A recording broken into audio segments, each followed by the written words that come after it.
aking buong puso na akayin, yakapin, ipalam ang advokasya ng isang tunay na Mara Tamundong supporters. Gabayan nawa ako ng Diyos. Yay! Congratulations! Ayan, yes! O, dakisan dyan. 1, 2, 3, go! Jump! So, upo na po tayo. Ating mga kasamahan. Ano po ba yung advokasya ni Miss Super Mara Tamundong? Baka naman, tay, matutulog ka lang mamaya. Wala ka naman palang layunin.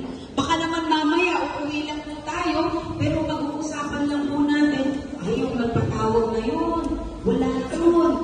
Dapat po, malagay rin sa ating mga puso, yung layunin po talaga natin, ano po.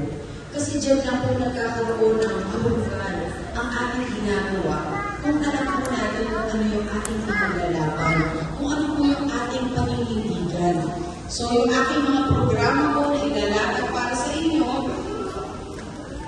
ayan. Alam po ninyo, matagal na bata po ako inabuhan natin po na programa po para sa ating lahat. Hindi ko lang po ito ginawa dahil ngayon. Kung hindi nakita ko po ang sitwasyon at kakulangan din po para sa mga programa para po sa atin. Number 1 po, ano po ba yung mga programa at advokasya ni Super Mara Tamundong? Number 1, paglalagay ng mga angkop na pangkabuhayan sa bawat barangay! Baka sabihin nyo, baka hindi na naman talagang sa amin. Ito po ay direktang ibababa sa mga tao na ang programa po ay mapakinabangan ng mga Manileño. Pangalawa, libreng pabahay sa Maynila na kung saan dapat maisalba pa ang mga natitirang lupain na dapat ito ay mapunta at mapakinabangan ng Manileño. Tapos na ang nagbibenta. Tapos na ang kanilang hangarin para sa kanilang sarili dahil ito na ang oras na kailangan ang sa atin ay atin. Ang para sa atin ay dapat mapunta sa atin. Paano ba ho tayo? Paano po tayo matatawag na isang Manileño kung sa sarili nating lugar ay wala po tayong tahanan? Wala po tayong lupain na matatawag na ito ay sa atin. Kaya ito po ang isa sa mga advokasya ko na ibalik ang dapat sa Manileño. Dahil kung hindi po tayo kumilos, marahil hindi yung mga tirahan ang susunod. Marahil ako na mismo, baka wala na rin yung mga tirahan dahil upos na ang lupain sa Maynila. Ito na po ang pagkakaroon ng ating boses at puso at pagmamalasakit ay ilabas po natin sa ating tahanan dahil kung hindi, pati mga ako natin wala na pong matitirahan. Hindi na po ako papayag sa mga ilang tao na ang kanilang malasakit ay para naman sa sarili. Makita niyo naman, lahat ay muna na. Yung health center sa Sasas na kung saan ako po ay lumaki dyan. Nagulat ako isang araw, ito ay isang condominium na.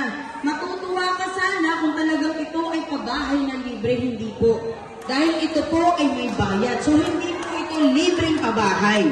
Pangalawa, yung health center na napapakinabangan po ng ating mga kababayan na wala na. So, ibig sabihin, imbis na tayo ay matulungan, tayo po ay binigyan pa ng dahilan para magkasakit. Para hindi mabigyan ng pansin yung ating mga nararamdaman. Imbis na yung mga health center ay dapat dagdagan, binawasan pa.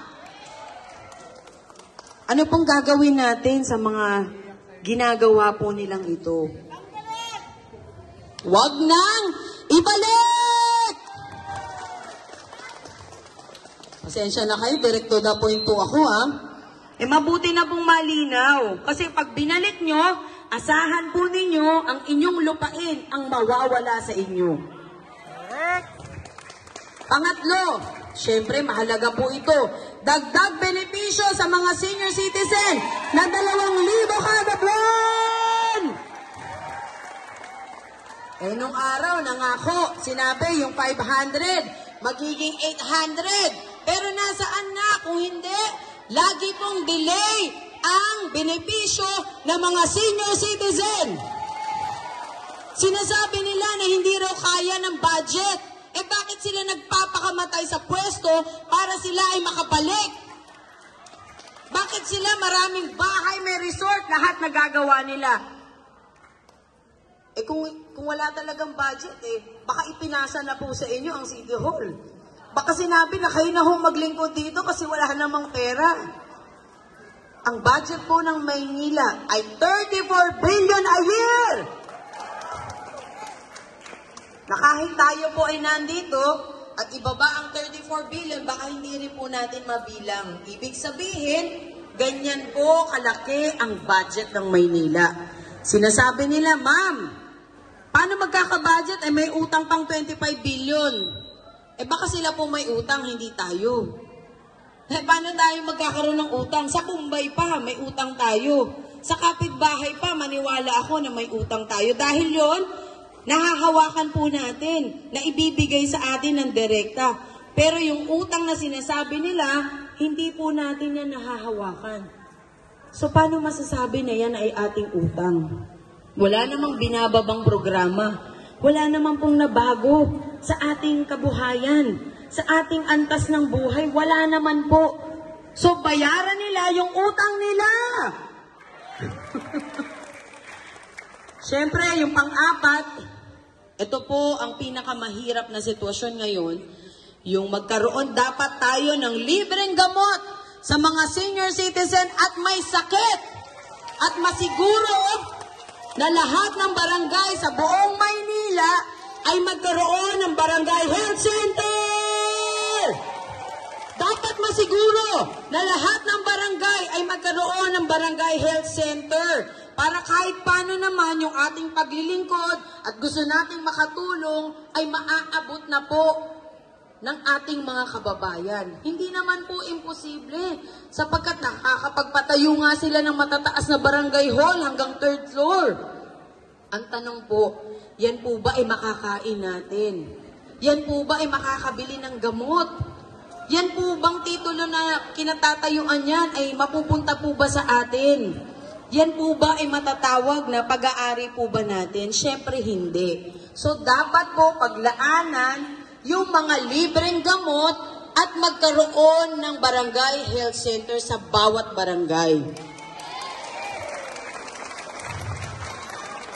Alam po ninyo sa aking pag-iikot sa buong Maynila, wala na po akong nalaktawan kung hindi nakita ko po na lahat ng kababayan natin ay nagbuburol sa kalsada.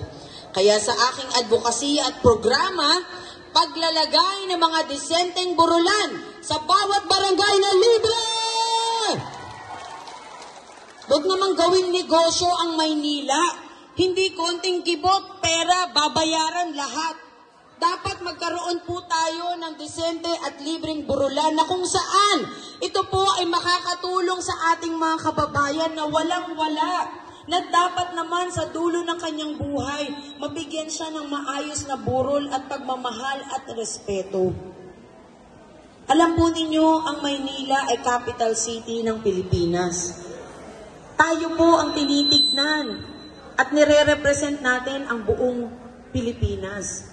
Pero dito lang po sa lungsod ng Maynila, nakakakita tayo ng mga nagbuburol sa kalsada.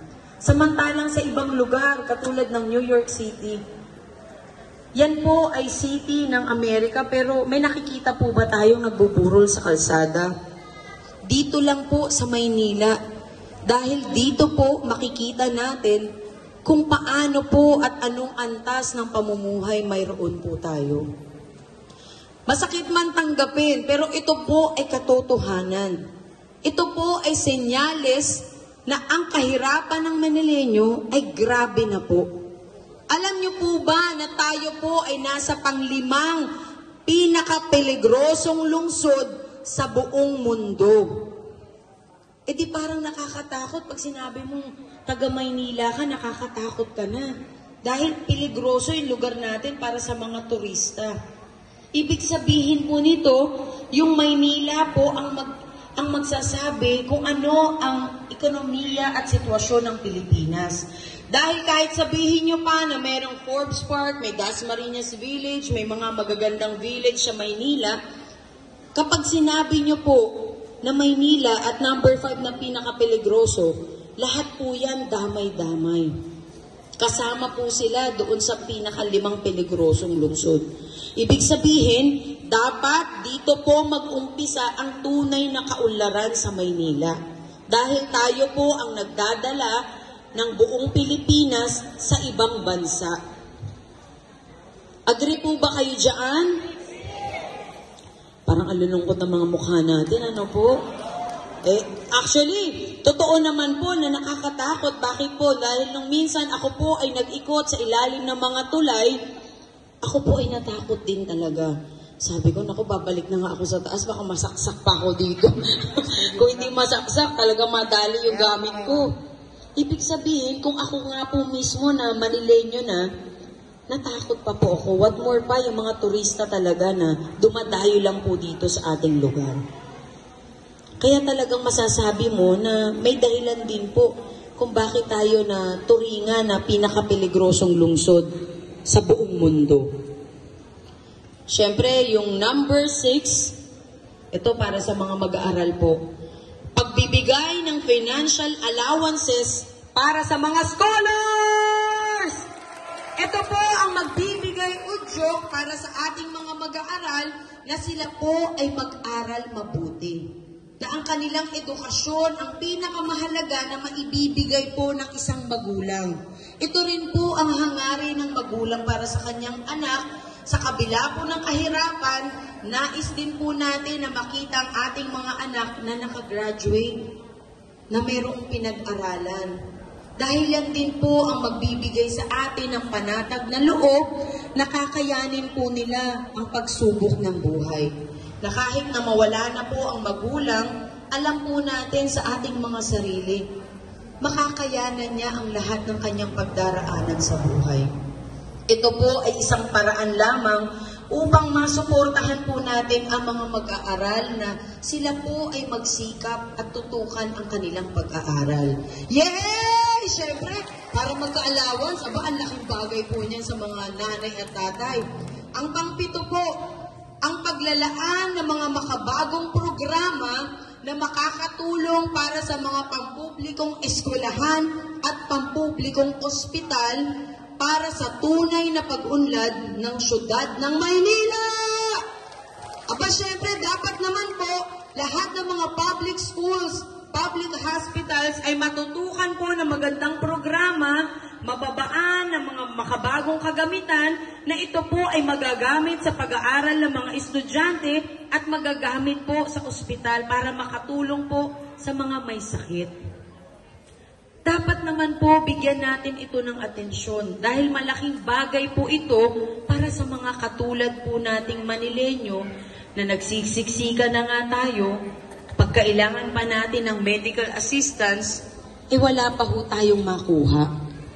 Kaya isa po sa mga programa ko na matutukan po ang mga eskwelahan na sila po ay matulungan sa kanilang mga pangangailangan, lalo na rin po ang mga ospital na pinupuntahan natin kapag mayroong may sakit sa pamilya.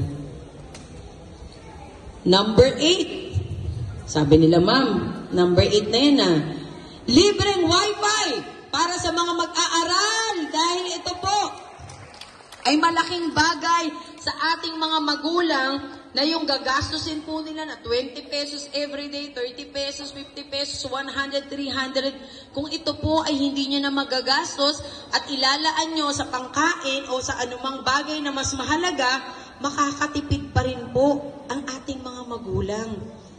At the same time po, ang mga mag-aaral, hindi na po lalabas ng bahay para magpaalam, mami, daddy, nanay, computer lang ako, wala tayong internet.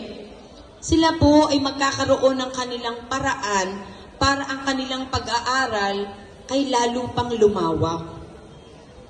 Ang laking bagay po ng internet, Nay. Dahil sa panahon ngayon, kahit wala kang load, pero kung may internet ka, makakatawag ka na through sa Messenger o sa Viber. So malaking tipid po ito na kung magkakaroon ng libreng wifi po ang ating mga mag-aaral. Palakpakan naman natin, ayan. Ito naman po para sa ating mga barangay officials. Dagdag benepisyo para sa mga barangay officials. Kasama ang mga tanod! Palagi na lang natin napapabayaan yung mga tanod natin. Na nakikita natin na siyang unang pumapayat, nagkakasakit. Dahil sa pag-iikot ko po sa mga barangay, kadalasan na may lumalapit po sa akin, akala ko may sakit, manghihingi po ng solicitation. Yun pala, ma'am, tanod po ako dito. Tay, sigurado ka ba kaya mo pa magtanod? Kasi sobrang payat, tsaka nangihina. Yung paghahawak niya sa batuta, hindi ko malaman kung hampas ba niya sa hindi ko alam kung baston ba yun, kung batuta talaga. Kasi nagiging tungkod na dahil sa hina po ng mga tanod. Awang-awa ako talaga. Sabi ko, Diyos ko, itong mga tanod na ito pa mauuna sa atin. Wala silang insurance at the same time walang pangkain. Kaya isa po yan sa aking mga programa na mabigyan po sila ng allowance. Na mayroon silang pambiling pagkain, pambili ng vitamina, meron silang panggalaw. At syempre, kapag nangyari po yan, sigurado makikisig na mga tanod ang inyong makikita sa inyong mga barangay. Hindi na yung lulugo-lugo. Kundi, sino ba nagkakagulo dyan? Ako ang tanod dito sa aking barangay. Kadalasan po mga tanod, hinahabol pa ako. Diyos ko, sabi ko, Diyos ko, Panginoon Diyos, tulungan niyo naman sila na lumakas sapagkat sila po ang nagbibigay seguridad sa barangay. Paano po nila malalabanan yung masasamang tao? Baka maawa po yung masasamang tao. Imbis na sa kanila makipaglaban. Sige na, hindi na kami makipaglaban sa inyo. Basta kukunin namin lahat ng gusto namin. Samantalang totoo po yan.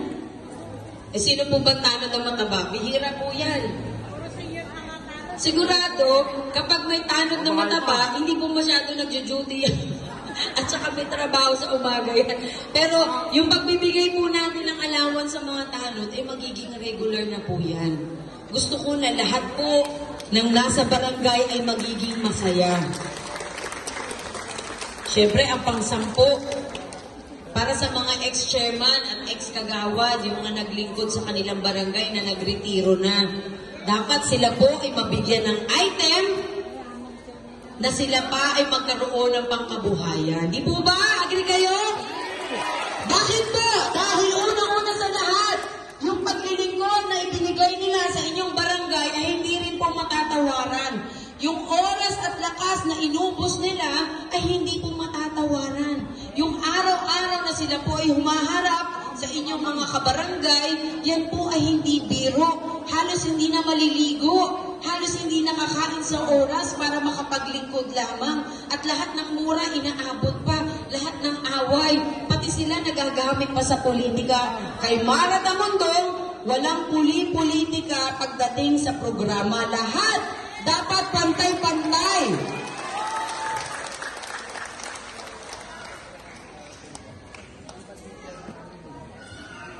Ayan na nga po tayo, nahuli kayo sa balita. Sabihin niyo po, kayo tayo, Ating chairman namin, umaman. At hindi na kailangan yung mga chairman na bigyan mga ritina, bigyan na parang kahit na kabuhayan. Yung chairman namin, mayaman na. Kaya nesis siya, chicks, so kapitan po ako. sabi ko nga kay Kagawad hindi nyo alam, secret, na nahimik kayo sa bahay. Kaya nga po dito, Kagawad, gusto ko pantay-pantay po ang lahat. Hindi lamang dahil si chairman ay chairman at ang Kagawad wala na, gusto ko po hanggang tanod. Yan po ay magkaroon ng benepisyo.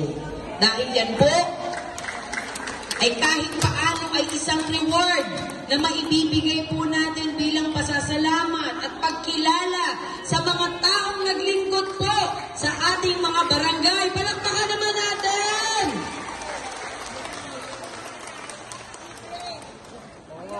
Pag namamatay, libre pa. Nako, hintayin niyo po na ako ang makaupo, makikita niyo po ang diferensya. Baka mas mayaman pa kayo sa akin pag ako ay umupo, sapagkat mas uunahin ko po na kayo ang kumain kaysa sa akin. Dahil ako natikman ko na po lahat ng pagkain. Kailangan bigyan naman natin ng ibang pagkakataon yung mga kababayan natin na makakain ng para sa kanila talaga po. Pang 11.